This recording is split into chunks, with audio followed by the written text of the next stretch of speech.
आपका एक बार फिर स्वागत है। बाजी 20,000 किलोमीटर चलने के बाद तो फिर कैमरा यही चलता है और 80 घाट पे पहुंच गए बातचीत के सिलसिले को जोड़े। लेकिन आज बाजी बातचीत जो है थोड़ा हल्के हल्के में होगी, थोड़ी पार्वती फतेह हर हर महादेव। ठीक है बाजी, ये रस्म भी है, रस्म होनी चाहिए, पूरे हिसाब से बातचीत होनी चाहिए। वाराणसी की बात है, घाट की बात है बाजी, तो इसमें बहुत अच्छी तरह से बातचीत होगी। लेकिन अब आप कहेंगे मेहमान कहाँ गए? जनता तो बाजी मिलेगी जहां देखिए। और आपको जो गेस्ट हैं समाजवादी वाले तो दिख ही रहे हमको। मनोज जी नमस्ते, कैसे हैं? काका जी हाँ जी, भैया जी का नमस्कार जी। बहुत अच्छी बात। वाह, सामने तो बीजेपी वाले मौजूद हैं। अरे कैसी बात है, वाह वाह वाह वाह। कैसे हैं जनाब? देवानंद जी हमारे बीजेपी का पक्ष रखने के लिए मौजूद हैं। जनता सामने खड़ी है। क्या बात, आप बहुत चिंता में हैं? चुनाव कैसा जा रहा है आपका? एक ही सीट पे तो घोसी पे तो लड़ रहे हैं आप, सुहेल द पार्टी।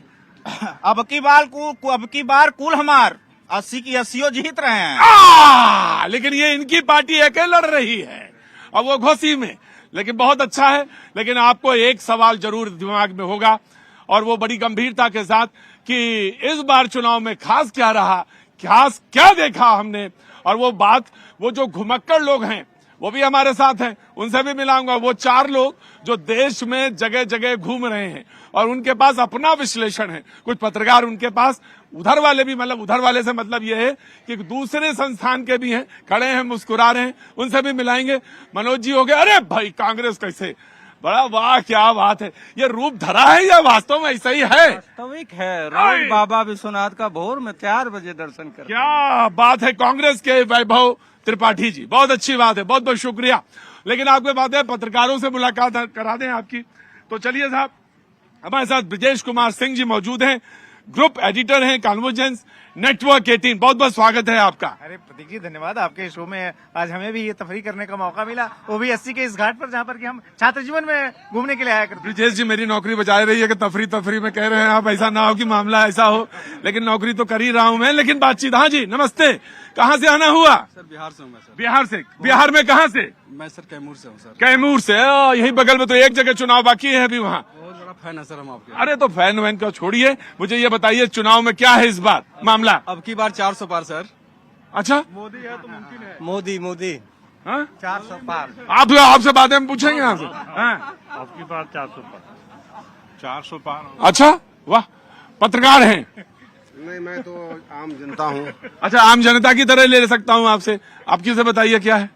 अब की 400 पार है। लेकिन भाई साहब आपको एक चीज बताएं, बड़ा जबरदस्त है मामला। इस बार चुनाव कहा जा रहा है खटाखट और फटाफट के बीच है। राहुल गांधी कह रहे हैं खटाखट, जो वोट है INDIA को पढ़ रहे हैं, और जो बीजेपी है वो फटाफट गायब है जी। युवा रोजगार के लिए वोट कर रहा है। किसान MSP की गारंटी और कर्ज माफी के लिए कर रहा है। हाँ। महिलाएं अपने अधिकार के लिए कर रही हैं। मजदूर अपने हक की बात कर रहा है। इसीलिए तो मोदी जी सफा चट हो रहे अच्छा भाई, वाह वाह, पोइट्री भी रची जा रही है। बीजेपी वाले देख रहे कांग्रेस वालों को। पीपल के पेड़ के नीचे मैं आ रहा हूँ मनोज भाई, बिल्कुल आ रहा हूँ मैं, काका जी आ रहा हूँ मैं जी। वो कह रहे हैं कि साफ है बीजेपी, उधर आप कह रहे हैं 400। देखिए कांग्रेस, मैं बताऊं आपको कि यह चुनाव 24 का अद्भुत होने जा रहा है। 2 चीजें बताना चाहता हूं। यही समाजवादी पार्टी कांग्रेस का गठबंधन है ना उत्तर प्रदेश में। यही जब मध्य प्रदेश में 4 महीने पहले चुनाव था विधानसभा का, तो समाजवादी पार्टी के नेता ने क्या कहा था कि कांग्रेस चोर पार्टी है, और यही समाजवादी पार्टी के नेता ने यहाँ कांग्रेस के प्रत्याशी को क्या कहा। अरे देखिए, मैं अपने अरे रुकिए देवानंद जी, अरे देवानंद जी एक चीज मेरा प्रोग्राम में आप छात्र नेता भी रहे और यही BHU के प्रेसिडेंट भी रहे। बस एक चीज आपसे कह रहा हूं मैं कि थोड़ा सा हम ध्यान रखेंगे। फिल इन द ब्लैंक छोड़ सकते हैं आप, बोलिएगा। हाँ जी, बात कंप्लीट कर दीजिए। हाँ, मैंने ये कहा कि इतना भ्रष्टाचार कांग्रेस ने किया है, आज जितना कांग्रेस ने 60 सालों में काम नहीं किया है, मोदी सरकार ने इस देश की अर्थव्यवस्था को दोगुना कर दिया है। चाहे हवाई अड्डा दोगुना हो गया हो देश में, चाहे एम्स 3 गुना हो गया हो। इनके समय में 7 एम्स थे, आज 22 एम्स हैं। उधर तो ओए बाप रे बाप, हाँ जी, और इधर थोड़ी सी मंद हवा चली, पीपल का पेड़। जैसे बाजी बता दें 47, 48 क्या चल रहा है टेम्परेचर। ये सीटें नहीं बता रहे हैं अभी, हम सीटें बताएंगे ब्रिजेश जी, अमिताभ जी। नलिन जी कहाँ गए? नलिन जी आ जाओ भाई, भीड़ बहुत है। नलिन जी भी आएंगे, ये सब बताएंगे क्या क्या देख रहे हैं। लेकिन अभी तो जो ठंडी ठंडी, हाँ अमिताभ जी इधर आइए। कहाँ खड़े हो गए जाके? चौथे स्तंभ की आवाज दबी हुई थी। अच्छा, चौथे स्तंभ की आवाज का। अरे ऐसा ना कहो भाई, नहीं तो मौका तुमने दिया अभी उनको बोलने का। जी मनोज जी, वो तो बताया, देखिए उन्होंने, अब उन्होंने बताया उनका, देखिए पूरा जो सुनिए साहब। हाँ जी, हाँ जी। भारतीय जनता पार्टी का पूरा जो विमर्श है, जो देश ये देख रहा है, जो नौजवान किसान और ये जो नौजवानों का मुरझाया चेहरा है रोजगार के अभाव में, जो 45 साल की भयंकर बेरोजगारी नौजवान झेल रहा है, वो जानता है कि बीजेपी का जो समूचा चरित्र है वो ये है कि झूठों ने झूठों से कहा है सच बोलो, और घर के अंदर झूठों की एक मंडी है, दरवाजे पे लिखा हुआ है सच बोलो। तो पूरा भारतीय जनता पार्टी का विमर्श ये है कि मां गंगा की कसम खाएंगे, लेकिन नमामि गंगे के नाम पे 5500 करोड़ रुपए का चोरी कर लेंगे, घोटाला कर लेंगे, और गौ सेवा की डफली पीटेंगे, लेकिन गौ हत्या करने वाली और स्लाटर हाउस चलाने वाली कंपनी से 200 करोड़ रुपया चंदा ले लेंगे। जो साथी ये बता रहे थे कि एम्स बनवाया, उनका एम्स कैसा है आप जानते हैं? जैसे दरभंगा का एम्स अभी पूरा बिहार के लोग खोज रहे हैं, कहीं मिल नहीं रहा है, उसी तरह का एम्स है। बीएचयू में मालवीय जी ने एक संस्थान बनवाया लगभग 100 साल पहले। इस देश के हुक्मरान जो 10 साल से यहीं से स्थानीय सांसद हैं, एक बेचारे इस बनारस में, इस काशी, इस कबीर के धरती पर, इस तुलसी की धरती पर एक प्राइमरी विद्यालय नहीं बनवा पाए। और वो नरेंद्र मोदी जो पूरे झूठों का, जिनका दायित्वहीनता और जिनका विवेक इतना शून्य हो गया है, जो नैतिक पतन के पराकाष्ठा 100 साल का इतिहास 100 साल का इतिहास मनोज जी ने एक सांस में गिना दिया, और पिछले 75 साल का नहीं बताया इन्होंने एक बार भी। अरे रुको, बात कर रहे हैं, कोई वहां मुशायरा चल रहा है, कभी सम्मेलन मुशायरा। अरे शायर भी तो आए थे, कहाँ चले गए? कहाँ? अच्छा, संघ वाले महाराज, अभी संघ बजाना नहीं है, अभी 1 तारीख। जितने अपराधी गुंडे हैं इनके खिलाफ शंख बजेगा, जितने अपराधी गुंडे हैं टू जेड शंख बजेगा।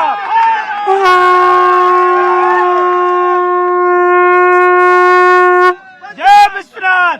विश्वनाथ के रहते कोई अनाश नहीं हो सकता। ये गुंडे डिवाइड एंड रूल पर राजनीति कर रहे लाशों पर। ठीक ठीक।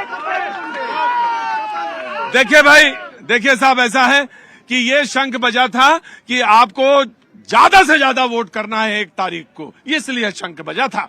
ब्रिजेश जी, पूरा देश घूम रहे हैं आप, पत्रकार हैं, मुझे बताइए इस बार के चुनाव में खास क्या? 14 में जो, अब शायर कहाँ चले गए थे आप? कहाँ गए, कहाँ थे? अरे शायर हैं आप, आगे रहा करिए नेताओं की तरह। हाँ तो सुनाइए, क्या सुनाना है कुछ? मैं फिर ब्रिजेश जी से जल्दी पूछूं। मैं इस किताब को पूरी 4 लाइन में सुना देता हूँ। हाँ सुना दीजिए। मुंह अंधेरा छुपाने वाला है, मुंह अंधेरा हाँ छुपाने वाला है, हाँ, कोई शम्मा जलाने वाला है। वाह वाह। मुंह अंधेरा छुपाने वाला है, कोई शम्मा जलाने वाला है, और ऐ सितारो न इतना इतराओ, हाँ, ऐ सितारो न इतना इतराओ, बस अभी चांद आने वाला है। शायर भी बड़ा इशारों में बात करता है, बड़ा खिलवाड़ करता है। अब पता नहीं चांद किसको कह रहा है, बहरहाल चांद तो चांद को कह रहा है। मैं आ रहा हूँ पहले ब्रिजेश जी से पूछ लेता हूँ। ब्रिजेश जी, आपने चुनाव में खास क्या देखा?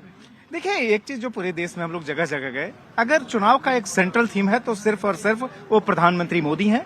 उनकी डिलीवरी है पिछले 10 साल की, जो उनकी क्रेडिबिलिटी है गवर्नेंस की, पूरा का पूरा चुनाव उन्हीं के इर्द गिर्द, चाहे अपोजिशन हो चाहे बीजेपी हो, एक सेंट्रल कैरेक्टर और यह डिलीवरी के बेस पर है, जिसके सारे, और मैं कह सकता हूँ 30 साल बाद मैं इसी जगह पर खड़ा हूँ। 30 साल पहले यहाँ छात्र था। काशी की बात हो रही है, इस वाराणसी की जनप्रतिनिधि है पिछले 10 साल से, जो तस्वीर बदली है, इसी तरह का रिफ्लेक्शन पूरे देश में, और उसके आधार पर मोदी जो है वह जन समर्थन पा रहे, और मुझे लगता है इतिहास बनने वाला है तीसरी बार भी। मतलब आप कह रहे हैं कॉमन थ्रेड जो है वो मोदी हैं। निश्चित तौर पर अगर आप सेंट्रल थीम की बात करें तो आइदर आप मोदी की आलोचना करेंगे या फिर मोदी के परफॉर्मेंस की बात करेंगे, लेकिन जो जनमानस है उसके दिमाग में सिर्फ प्रधानमंत्री मोदी की तस्वीर है और वो डिलीवरी के बेसिस पर है, परफॉर्मेंस के बेसिस पर है, गुड गवर्नेंस के बेसिस पर है। और इस तरह की जो चीजें दिखाई दे रही है धरातल में, आज जो काशी का जो वासिंदा है जिसने कि 30 साल पहले की काशी देखी हो और आज की काशी देखी हो जो पिछले 10 साल में परिवर्तित हुई है, उसके आधार पर वो फैसला कर रहा है और इसलिए इस तरह का समर्थन है और इसी तरह की तस्वीरें पूरे देश में। जी मैं आया। अमिताभ जी कहाँ गए? अरे पीछे ही तो खड़े हैं। जी सुना कि नहीं? वो आवाज नहीं आई। आई अरे भाई साहब जो बात कह रहे हैं, हैं। जनमानस का सवाल है। प्रधानमंत्री मोदी वोट लेंगे काशी वासियों से, लेकिन जब टेस्ला की फैक्ट्री शिफ्ट होगी तो वो तेलंगाना से जाएगी गुजरात, महाराष्ट्र से क्यों पराग दिया तो? अरे सुन लीजिए, सेमीकंडक्टर वो प्लांट जाएगा गुजरात, एयरबस गुजरात। वोट चाहिए बनारस वालों से और फैक्ट्रियां जाएंगी गुजरात। ये कैसा हमारा प्रतिनिधि है जो कि यहाँ एक ठो फैक्ट्री नहीं लगा पाया? युवा बेरोजगारी से त्रस्त है, किसान आत्महत्या करने को मजबूर है। यहाँ भाजपा के गुंडे महामना की बगिया BHUI-IT में बंदूक की नोक पे एक बेटी का रेप करता है और प्रधानमंत्री उनको बगल में खड़े करा के फोटो खिंचाता है। सवाल बड़ा ये है, देखिए बलात्कारियों के साथ क्यों खड़े हैं मोदी? एक बार उस बेटी से मिलने गए क्या? देखिए वैभव जी, मैं आपके बात वैभव जी मैं आपकी बात को नहीं टोकता। आपकी बात है। एक मिनट ये हमारा चल रहा है डिसिप्लिन, यहाँ रखिए आराम से। आपकी बात को मैं नहीं टोक रहा हूं। करता है, कर रहा है, ये भाषा अच्छी नहीं लगती। वो जिस देश का प्रधानमंत्री भी है, इस बात को ध्यान रखिएगा। बस इसके बात इतना टोकना, बाकी आप स्वतंत्र हैं। काशी में कोई किसी की जबान रोक पाया?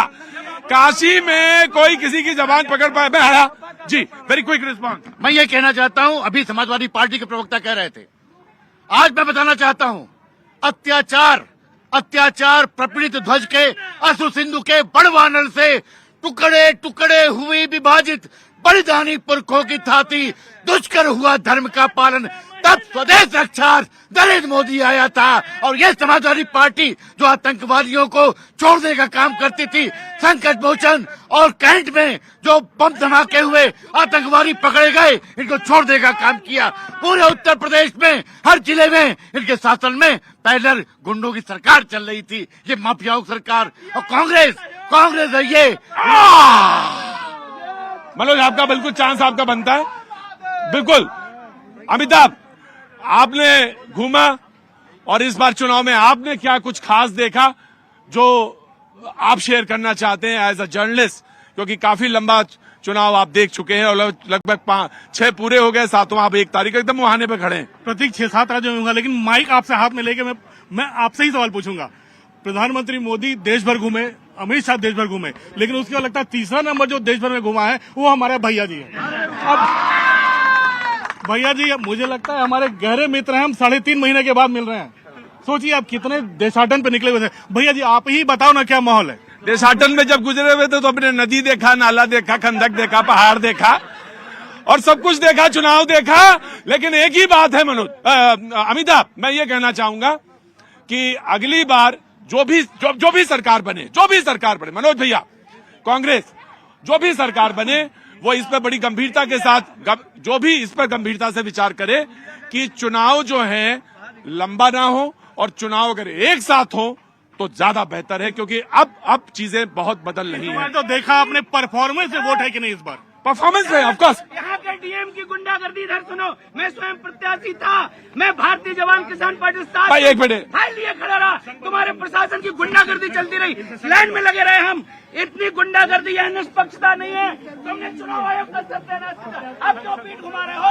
टिकाऊ मीडिया पीठ क्यों घुमा रहे हो? देखो भाई, अगर दिल में जलन है,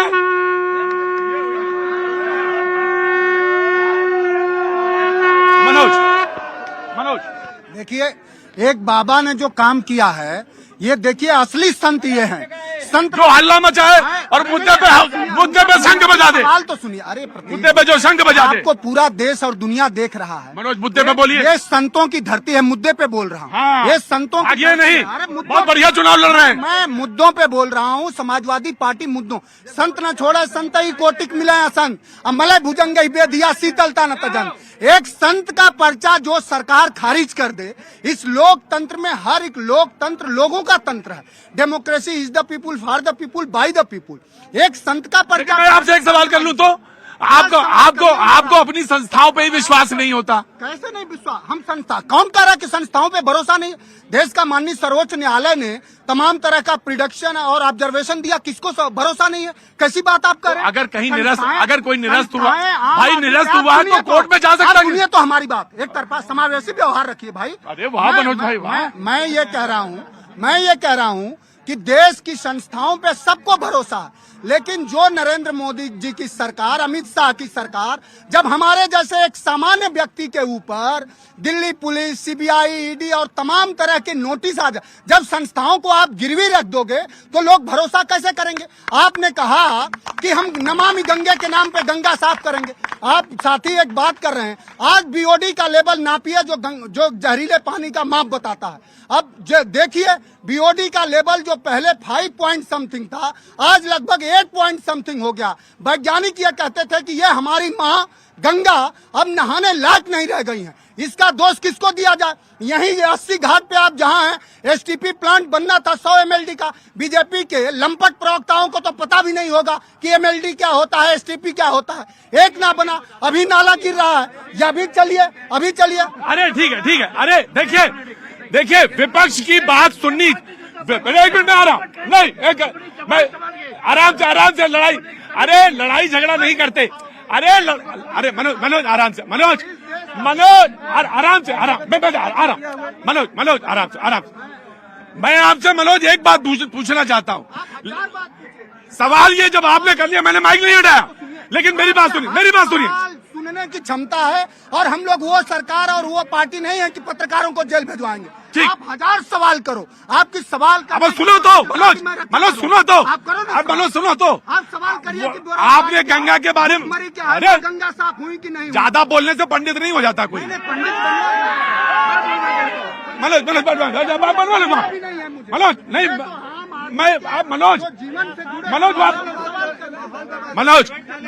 मनोज डिबेट चलने दो आराम से।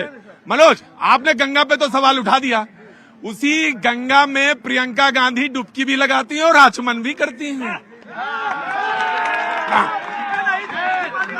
मैं कहना चाहता हूं अपने मित्र समाजवादी पार्टी के प्रवक्ता से कि जिन्होंने सवाल किया गंगा पे, इनकी सरकार थी और इसी 80 के बगल में यहाँ बल्ला बैठे हैं। 128 करोड़ रुपए आया था ट्रीटमेंट के प्लांट के लिए, और इनकी पूरी सरकार उस पूरे पैसे को खा गई और 1 रुपया भी खर्चा नहीं किया। और दूसरी बात, कांग्रेस पार्टी आप सब जानते हो, यहाँ वरिष्ठ पत्रकार हैं, 27,000 करोड़ रुपया 84 से लेके 2014 तक प्रतीक भाई खर्चा हुआ है कांग्रेस शासन में। पूरा पैसा मनोज बीच में नहीं 27,000 करोड़ रुपया नुकसान हो गया और लूट लिया कांग्रेसियों ने। अरे सुभाषपा कहाँ गई? जी हैं।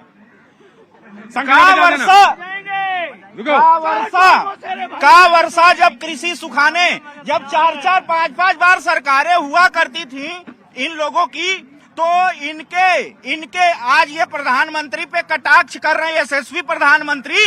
इसी घाटों का उदाहरण बता रहे प्रतीक भैया। जब नाराज हो जाते हैं तब तो आप भी करते हैं। सुनिए, पहले इस घाटों पे बाथरूम बहता था, ये पूरी जनता गवाह है, और अब चमक रहा है। ये काम दिख रहा है, इन लोगों को हो गया है मोतियाबिंद, और जब मोतियाबिंद का ऑपरेशन कराएंगे तब विकास दिखाई देगा। जब तक मोतियाबिंद वाला चश्मा ये नहीं हटाएंगे तब तक इनको विकास दिखाई नहीं देगा। कहाँ से आना हुआ? यही सर, बनारस से। सर अभी आपने कहा कि इसी गंगा नदी में प्रियंका गांधी और वो आते हैं लोग, इसमें नहाते, तो सर वो बेवकूफ बनाना है जनता को, इसलिए नहाना पड़ता है, क्योंकि दिखाना है कि मैं भी सनातनी हूँ, तभी तो जनेऊ भी पहनना है, ऊपर से गोता भी लगाना है यहाँ पे। अच्छा जी, कहाँ से हैं आप? दिल्ली से। दिल्ली से? और यहाँ कैसे घूम रहे हैं? आपके लिए आए हैं, देखने के लिए, आपसे मिलने के लिए आए। अच्छा अच्छा जी जी हाँ जी, हाँ जी। बताइए हाँ जी, क्या चुनाव में बोल रहे हैं, क्या देख रहे हैं? हम देख रहे हैं मोदी की 400 पार देख रहे हैं। अच्छा भाई वाह, 400। हटिए इधर। अच्छा आपको बोलना है? हाँ जी, क्या नाम है? शिवेंद्र मिश्रा नाम है मेरा, शिवेंद्र जी कहाँ से हैं? चंदौली से। चंदौली बगल में ही है? ये चंदौली बगल में है। जी बताइए। मैं आपको बह रही थी अमन की गंगा बहने देते, मत फैलाओ देश में दंगा रहने देते, लाल हरे रंग में न बांटो मुझको, मेरे छत पे एक तिरंगा रहने देते। क्या बात है। बता देना चाहता हूँ, इसी 80 घाट पर एक बैनर पोस्टर लगाया गया था, यहाँ पर मुस्लिमों का प्रवेश वर्जित है, यहाँ पर ईसाइयों का प्रवेश वर्जित है। क्या यही संसदीय क्षेत्र है? अभी प्रमाण है मेरे सामने। किसी का भी झूठ बोलते हैं, ये झूठ बोल रहे हैं। आज झूठ बोल रहे हैं, झूठ बोल रहे हैं। मैं दे रहा हूँ, मेरे पास प्रमाण है, मेरे पास प्रमाण। आपके मैं सुन लूंगा। पहले ना हटिए। बीजेपी ये गुंडे हैं, घेर नहीं लिया। नहीं हटिए, सामने हटिए। कोई नहीं घेर पाएगा मुझको। घेर लिया। रुकिए। पहले बात सुनने दीजिए, पहले बात। मोदी जी के डर के कारण पूरा का पूरा विपक्ष एक हो चुका है। ठीक। क्या नाम है आपका? शिवेंद्र मिश्रा। शिवेंद्र मिश्रा, आपका कहना है कि कोई पोस्टर लगा था। एक बात, एक साल पहले कोई पोस्टर लगाओ, लेकिन एक बात बताएं, ये जो सामने बह रही है ना, वो गंगा, वो संस्कृति है, वो प्रवाहमान है, उसको ना तो कभी कोई रोक सकता है, ना कोई पोस्टर से वो छोटी हो सकती है ना बड़ी, वो प्रवाहमान है। आइए इधर आइए। अरे कहाँ से बैठी हैं? मैं यही काशी से हूँ। काशी की हैं? काशी की बिटिया हैं? हाँ। क्या बात है, क्या नाम है आपका? शिल्पी हूँ, सोशल वर्कर हूँ। सोशल वर्कर है। आप सभी देख रहे हैं, किसी को बताने की जरूरत नहीं है कि हमारी माँ गंगा कैसी है, हमारा बनारस का घाट कैसा है, हमारा जो कॉरिडोर बना वो कैसा है। और मतलब लोग यहाँ पर्यटक जाते थे घूमने, लेकिन अब यहाँ काशी में लोग आ रहे हैं। आलम यह है कि 31 दिसंबर को गोवा से ज्यादा पर्यटक यहाँ हैं। 3 से 5 लाख लोग अगर हमारा मतलब अयोध्या टारगेट करके आ रहे हैं, और एक तो काशी विश्वनाथ टारगेट करके आ रहे हैं, तो ये सोचिए, ये किसी के करने की क्षमता थी। लेकिन विपक्ष की बात होनी चाहिए। विपक्षी मनोज, पहले कांग्रेस, फिर जी बोलो। देखिए ऐसा है, बातें यहाँ बेवजह की हो रही हैं। हो क्या रहा है कि युवा बेरोजगारी से त्रस्त है, उस पे बात न करो। कैसे पूरे मुद्दे को डिरेल करना है, यही मीडिया भी कर रहा है। मैं ये कह मीडिया तो सबसे गलत है। नहीं, बिल्कुल गलत है। मैं आपको बताता हूँ कि एक निर्भया केस हुआ था, 4 महीने डिबेट चली थी। नैना साहनी केस मालूम है? अरे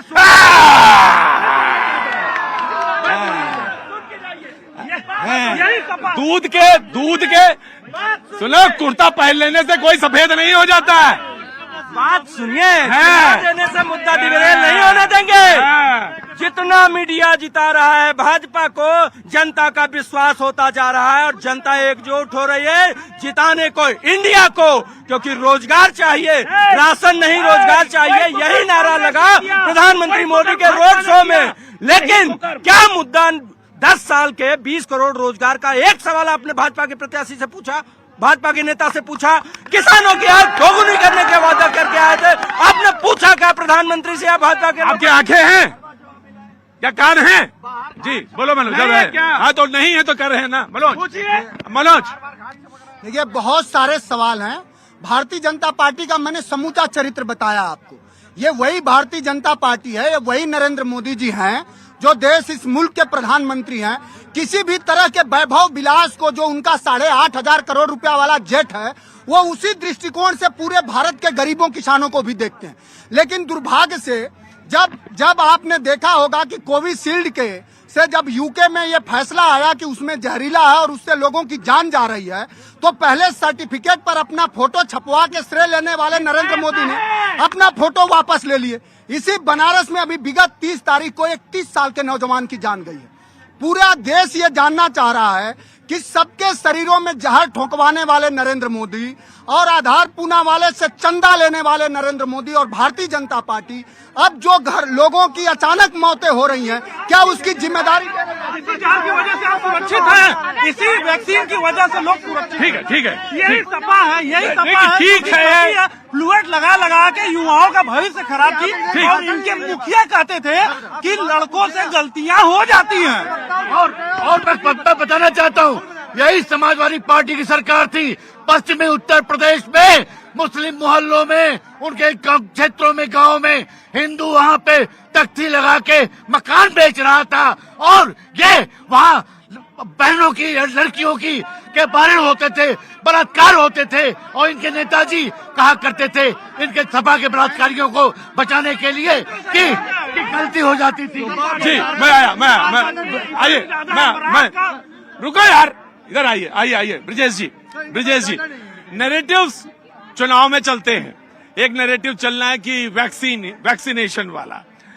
ये तो सच है कि आप डोलो खाते हैं या कोई एक दवा खाते हैं, जैसे कोई भी दवा, कोई भी सॉल्ट, उसका तो कहीं ना कोई तो रिएक्शन होता ही है। लेकिन अगर ये बात है कि उस समय जितना बड़ा क्रैकडाउन वो किया गया कि वैक्सीनेशन आया, और उस वैक्सीनेशन को लेके एक नैरेटिव पैदा किया गया। देखिए, दुनिया का सबसे पॉपुलस कंट्री है भारत, और इस देश में रिकॉर्ड है कि इसके पहले, कोविड के पहले जब भी महामारी हुई है, पूरी दुनिया में जो मौतें हुई उसका 50% तक भारत में हुआ था। ये पहली बार हुआ जब कोविड की ये महामारी आई, और इसमें जो सो कैजुअलिटी जो सो मिनिमल है, अगर दुनिया के स्टैट्स देखें और खुद भारत के स्टैट्स देखें। पैंडेमिक्स का जो रिकॉर्ड है उसमें भारत में आज से 100 साल पहले, याद करिए, येलो फीवर 50% कैजुअलिटी जो पूरी दुनिया में हुई थी वो भारत में हुई थी। इस बार क्या है, आंकड़े कुछ जो है मिनिमल है। तो मुझे लगता है कि जो वैक्सीनेशन प्रोग्राम रहा, जो ओवरऑल कोविड की जो पॉलिसी रही उसको फाइट करने की, उसने जो सो भारत में एक बहुत बड़ी आबादी को बचा लिया। दुनिया की सबसे पॉपुलस कंट्री में उसका वो इम्पैक्ट, आप याद करिए किस तरह के बयान आते थे कि लाखों लोग मर जाएंगे, करोड़ों लोग मर जाएंगे, ये बयान, उसके सामने क्या फिक्र रही। वैक्सीन नहीं लगाऊंगा, उसने भी लगाई बीजेपी की वैक्सीन। अखिलेश जी कहते थे ये बीजेपी की वैक्सीन है, हम नहीं लगवाएंगे, सबने लगवाई, सब बचे हैं। डर सबको लगता है यार, डर सबको लगता है। भारत माता की, हमारे हम बता रहे हैं क्या करते हैं, अगर भगाऊंगा मैं आपको, एक मिनट को रुको, हम बता रहे हैं, आज भैया हमारे ये वैक्सीन पे सवाल उठा रहे हैं। अगर वैक्सीन नहीं हो, क्या कर रहे हैं भाई, क्या कर रहे हैं? आज भैया हमारे वैक्सीन पे सवाल उठा रहे हैं। अरे महान जी, रुको, बाबा जी परेशान ना हो, अगला चुनाव लड़वाऊंगा जी। भैया वैक्सीन पे सवाल उठा रहे हैं। अगर वैक्सीन नहीं लगवाए होते तो निपट गए होते 3 साल पहले में, 3 साल पहले निपट गए होते। और सुनिए, और दूसरी बात, इतना बड़ा मतलब घटना था, इतना बड़ा मतलब वो विचलित करने वाला सीन था। अगर इनकी सरकारें हुई हो रहती ना तो 60% लोग ऊपर चले गए होते। ठीक, मैं आया। कहाँ से हैं आप? हम यही काशी से। क्या नाम है आपका? अमित कुमार। अमित, क्या काम करते हैं आप? हम आर्ट गैलरी में काम करते हैं। आर्ट गैलरी में काम करते हैं, यहीं 80 पे जी। क्या कहना चाहते हैं, कुछ कहना चाहते हैं? क्या करना चाहते हैं, चुनाव पे जो है सब अच्छा ही है, होगा। क्यों रोजगार पे नहीं कहोगे, बेरोजगारी पे नहीं भूलोगे? चुपचाप रहिए, खड़े रहिए। हाँ जी, हाँ। रोजगार मिलेगी, बस इंतजार करना है, सही समय का इंतजार करना है। रोजगार मिलेगा, बस सही समय का इंतजार करना है जी। है, क्या नाम है आपका? रोहित तिवारी। रोहित जी, कहाँ के रहने वाले हैं? हम बनारस के ही रहने वाले। बनारस के रहने वाले। क्या काम करते हैं? बनारस हिंदू यूनिवर्सिटी में काम करते हैं। हाँ? यही BHU में वर्किंग है। BHU में वर्किंग है जी।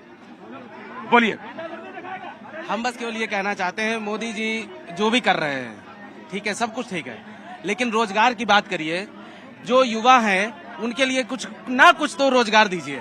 आप कुछ नहीं करिए, लेकिन कम से कम जो बेरोजगार हैं उनके बारे में आपको सोचना बहुत जरूरी है। वो अगर नहीं सोचेंगे, हर व्यक्ति प्राइवेट नौकरी नहीं कर सकता है, हर व्यक्ति उस जगह नहीं पहुंच सकता है, हर व्यक्ति सरकारी नौकरी भी नहीं पा सकता है। सर बात सही कह रहे हैं, हर व्यक्ति, लेकिन उसके लिए कम से कम है ही नहीं, लेकिन वैक्सीन आनी चाहिए। और जो जो नौकरियां हैं वो भरनी चाहिए। जी बिल्कुल बिल्कुल। ये मौतों के सौदागर जो बता रहे इस घाट को चमका करके पूरे बनारस का कायाकल्प हो गया है। इन्होंने जनमानस के सरोकार से जुड़े न एक पॉलिटेक्निक कॉलेज बनाया है, न एक डिग्री कॉलेज न बनाया है, न इन्होंने कोई उद्योग लगाया है। 10 साल इतना इनका विकास हुआ है। ये दुर्गामी परिणाम नोटबंदी पे क्यों नहीं वोट मांगते हैं? प्रज्वल रमन्ना पे क्यों नहीं वोट मांगते हैं? मणिपुर इतनी विभत्स घटना हुई, इसमें क्यों नहीं वोट मांगते हैं? जी मैं आया। हाँ जी बोलिए। ये सपाई वाले क्या बोलेंगे? सपा वाले और ये बसपा वाले और कांग्रेस वाले बहुत बतिया रहे हैं इस टाइम। 2014 के पहले आप लोग चले जाइए, 2014 के पहले आप चले जाइए, बाइक छीने थे। अरे ये सब आप लोग भूल गए क्या? 2014 के पहले चले जाइए ना, बाइक छीने थी, लड़कियों के छेड़खानी और क्या क्या सुनेंगे। और एक ही जाति का सब कुछ। आप गाजीपुर कहिए भैया। जी भैया। क्या नाम है? जितेंद्र पांडे। जितेंद्र पांडे जी कहाँ के रहने वाले हैं? बस बनारस के ही। बनारस, खास बनारस के? एकदम। पूरे पक्का बनारसिया हैं? काशी नरेश जहाँ रहते हैं रामनगर में, वो उस पार हाँ। वहाँ से मैं आया हुआ हूँ। अच्छा जी बोलिए पूछिए, बताइए क्या पूछना चाह रहे हैं आप? हमें कुछ नहीं पूछना, ज्ञाता हो तो बोलो वरना जाएं। कहता तो जरूर है। हाँ। आप एक चीज सुन लीजिए, बनारस आप घूमे कि नहीं? अभी बनारस घूम लीजिए, कितना बदल गया ये आप देख लीजिए। अब कुछ लोग हैं जिसको बनारस दिखाई नहीं देता है, कुछ लोगों के आंख में कमजोरी है। अगर आंख खोल के देखेंगे तो ये लोग को बनारस बदला बदला दिखाई देगा। जी जी हाँ जी। सब बेरोजगारी का डाटा लीजिए ना। एक्चुअली ये सारे के सारे लोग बेरोजगारी का एक माहौल बना रहे हैं, सिर्फ माहौल पे। आप देखिए अभी स्कॉच रिपोर्ट आई, 5 करोड़ 14 लाख औसतन रोजगार हर साल प्रति वर्ष 10 सालों में क्रिएट हुए। आप दूसरा देखिए सर, उद्यम आधार का डाटा देखिए 7 साल का। आप सर पहले 2016 में 11 करोड़ उद्यम थे, 6 करोड़ उद्यम थे, जिसमें 11 करोड़ लोग रोजगार रखते। आज की डेट में सर 19 करोड़ 30 लाख उद्यम रजिस्ट्रेशन। ये सरकारी डाटा है, Skoch report third party data है। आप जिसको बिलीव करना चाहे उसको बिलीव कर सकते हैं। दूसरा सर आइए मुद्रा लोन पे आइए, 8 करोड़ न्यू एंटरप्रेन्योर बने। एक एंटरप्रेन्योर ने अगर एक आदमी को भी नौकरी दी ना सर तो 16 करोड़ रोजगार हो गया सर। आप देखिए रोजगार ना सर एक्चुअली क्या अकर्ताओं के लिए रोजगार बेरोजगारी है, जो कार्यकर्ताओं के लिए नहीं, अकर्ताओं के लिए जो काम नहीं करना चाहते ना सर, जो काम नहीं करना चाहते। बाकी लिए सर बाकी सारे लोग ना सर काम में लगे हुए हैं। आप देखिए सर यहाँ पे कोई आदमी बेरोजगार नहीं मिलेगा आपको। सारे के सारे लोग देखिए सर नाव चला रहे हैं। बाकी सारे लोग राइट। कहाँ से आना हुआ? बनारस से। बनारस से हैं। क्या काम करते हैं? हम ब्राह्मण आदमी हैं, पूजा पाठ करते हैं। जी क्या नाम है? मदन मोहन नाम है। मदन मोहन जी। मदन मोहन जी क्या बनारस के बारे में कहना है और क्या पूरे प्रदेश चुनावी प्रदेशों पे कहना है? अब की बार तो मोदी जी जीत रहे हैं। अब की बार कहाँ से लोग आपके पास आते हैं? आपके पास, आप तो पुरोहित हैं, हर जगह से आ रहे हैं। तो क्या बात कहते हैं? एक कौन सी खास बात? इस सरकार में सुरक्षा है, मेन सरहद से लेके जमीन तक मेन सुरक्षा है। कहाँ से आना हुआ आपका? भैया हम घाटी बनारसी है। घाटी बनारसी हैं? असिया घाटी का है? राजा राजा क्या बात है। सब फटाफट ठकाठक कहता और मोदी का जो चकाचक बनारस है। क्या बात है भाई, चकाचक बनारस। जी मैं आता हूँ जी। सुबह बनारस, शाम बनारस, मोदी तेरे नाम बनारस। ठीक, आराम, मैं बात करने दीजिए मुझे। जी कहाँ से हैं आप? बनारस से। कुछ मुद्दे पे बात करना चाहते हैं, चुनाव पे बात करना चाहते हैं? बस मोदी जी के बारे में बोलिए। मोदी 400 पार। मोदी 400 पार। तुम तो बोल चुके। हाँ जी बाबू, कहाँ से हैं आप? हम यही बनारस से हैं। सब बनारस के ही हैं। जी क्या नाम है? मुरारी यादव नाम। मुरारी लाल जी। मुरारी लाल बोलिए। हम ये पूछना चाह रहे हैं कि अभी जो BHU IIT की जो छात्रा थी, उसका जो आरोपी थे उन पर कब बुलडोजर चलेगा? जो आरोपी थे उनके ऊपर बुलडोजर कब चलेगा, ये सवाल है आपका। बिल्कुल ठीक है सवाल आपका। ये पूछ रहे हैं हाँ। कि ये सवाल विपक्ष का होता है और यहाँ सत्ता के लोग सवाल पूछ रहे हैं, तो हमारा सवाल उनसे पूछिए ना, जवाब उनसे मांगिए कि कब बुलडोजर चलेगा उस पे। उन पे बुलडोजर कब चलेगा? जो एक मिनट को, जो BHU की छात्रा के साथ हुआ, उनके अपराधियों पे बुलडोजर कब चलेगा?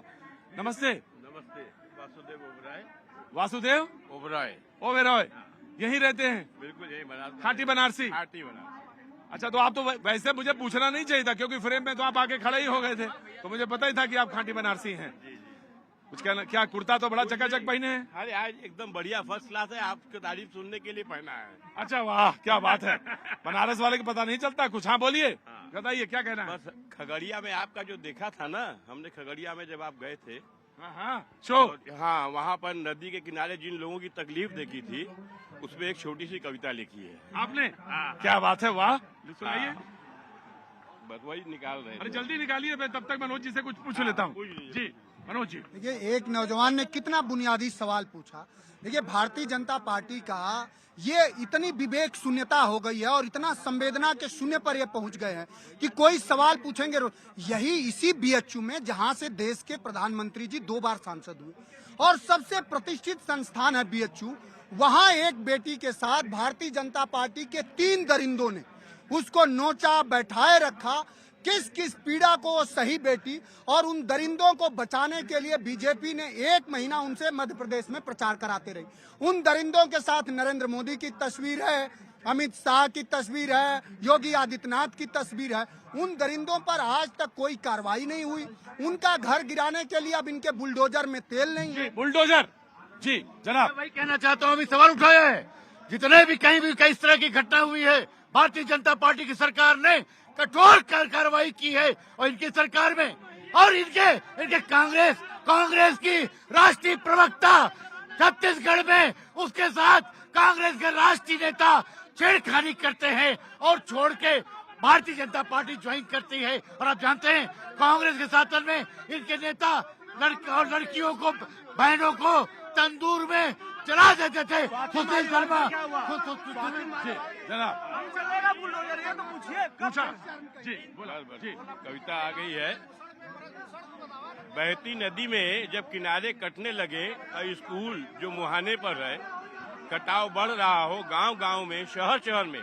ये कटाव खाली उस गांव का नहीं है, कटाव बढ़ रहा हो गांव गांव में, शहर शहर में। एक जुनून बह रहा है धार में। नदी तो बहती रहती है, आगे बढ़ती रहती है, नए किनारे बनाती है, कुछ खो जाते हैं किनारे इस बहाव में। रेत के डूहे पड़े रहते हैं उन जगहों पर, चाहे वह घरौंदे हों, स्कूल या अस्पताल या फिर किसी पुराने पुल के पावे, सब निरर्थक हो जाते हैं।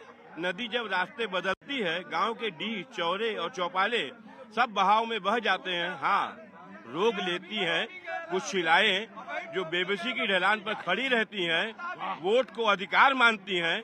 भले ही अस्पताल, स्कूल और बहुत सी सुविधाओं के अभाव में बिताए हों कई दशक, पर जिंदा है जुनून की सरकार वही बनाते हैं।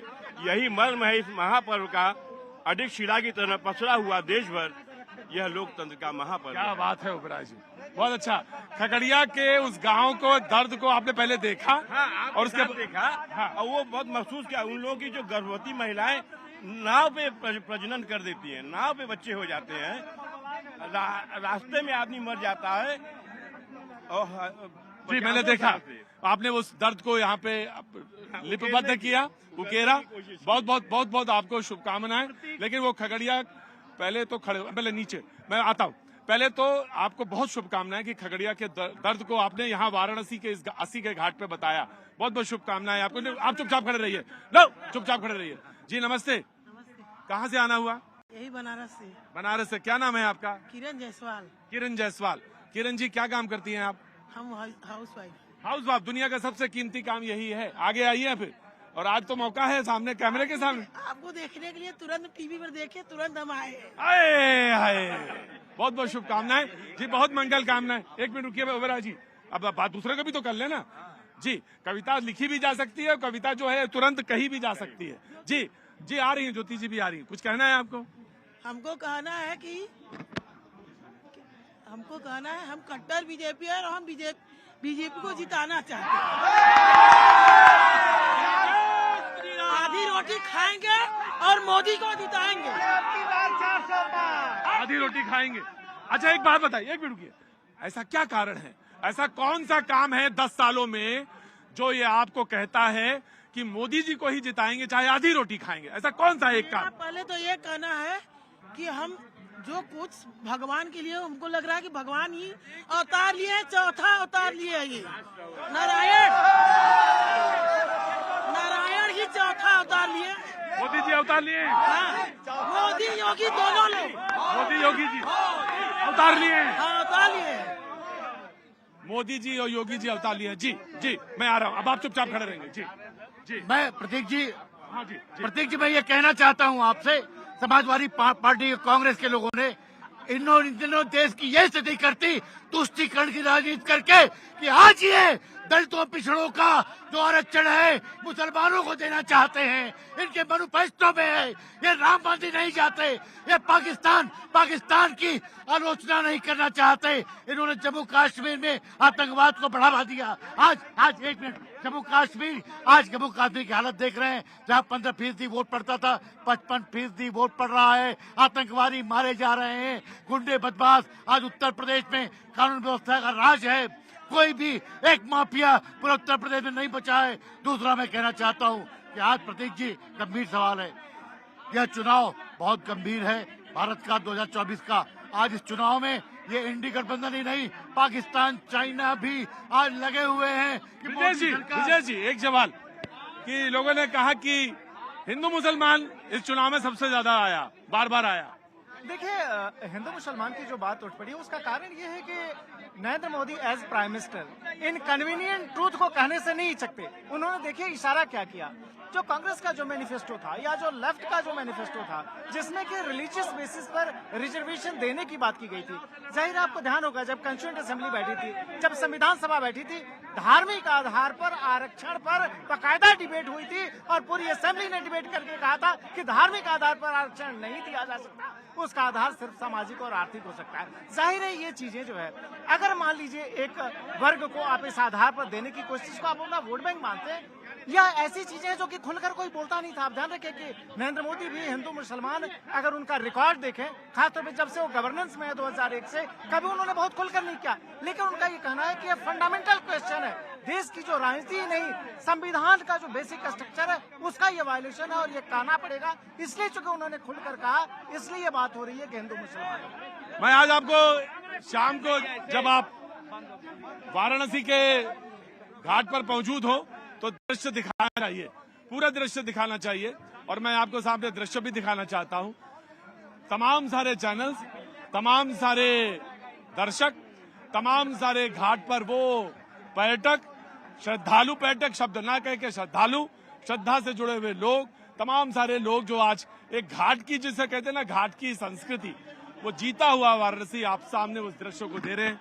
मैं इन दृश्यों के साथ आज आपको यहाँ छोड़ देना चाहता हूँ, छोड़ के जाना चाहता हूँ। इसका आपको आनंद लेना चाहिए।